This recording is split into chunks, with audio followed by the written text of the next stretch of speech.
defensive stands provide evidence of Kentucky's mettle and win over Wichita State. Here are 3 observations from number 2 seed Kentucky's 65-62 victory over number 10 seed Wichita State on Sunday. The Wildcats' win propels them to the South Regional semifinals in Memphis, where they'll face the winner of number 6 seed Cincinnati and number 3 seed UCLA. 1. The big question facing this Kentucky team was whether it had the requisite veterans and experience to handle the intensity and pressure of the NCAA tournament. After sleepwalking through its first-round game against number 15 seed Northern Kentucky on Friday, the Wildcats answered the bell resplendently against the feisty Shockers. In the final 15 seconds, Kentucky's Malik Monk blocked a potential go-ahead three-pointer by Wichita State's Marcus McDuffie. And the Wildcats' Bam Adebayo followed up by blocking a potential game-tying tray by the Shockers' Landry Shamet at the buzzer. Kentucky's De'Aaron Fox shined down the stretch with 2 hammer dunks that are headed straight for the One Shining Moment video. But the defensive stands by a pair of freshmen showed the resiliency many wondered if Kentucky had as it coasted through the SEC and often seemed vulnerable to lapses of defensive intensity. Coach John Calipari's Wildcats earned this victory, down to the last second. 2.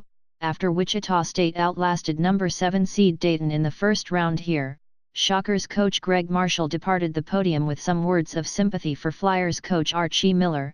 "I think Dayton deserved a better draw in this tournament," he said. With Wichita State's number 10 seed universally considered an abomination by the selection committee, that set up a thorny second-round matchup for Kentucky. The game ended up as physical and competitive as advertised, as the Wildcats outlasted their bad draw. Kentucky's freshmen led the way, with Fox scoring 14 points, including the dunks that sapped the Shockers' momentum. Monk added 14 points and Adebayo had 13 points and 10 rebounds.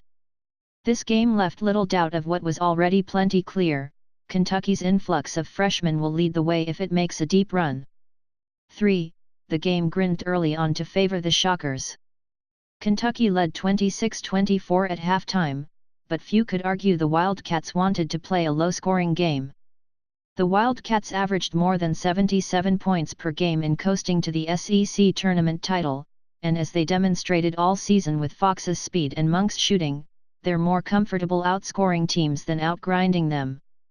Wichita State's grit and patience in the first half assured a half-court slog would ensue.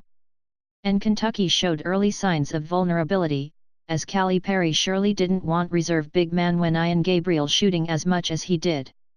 He went 0 for 5, including some long-range jumpers that were well outside of his repertoire, and finished scoreless in 7 minutes. From the earliest stages of this matchup, it was clear we were headed for a tight finish. And the Shockers' Shamet made sure of that. He finished with 20 points and had a chance to tie the game at the buzzer before Adebayo sealed a Wildcats win by swatting Shamet's jumper.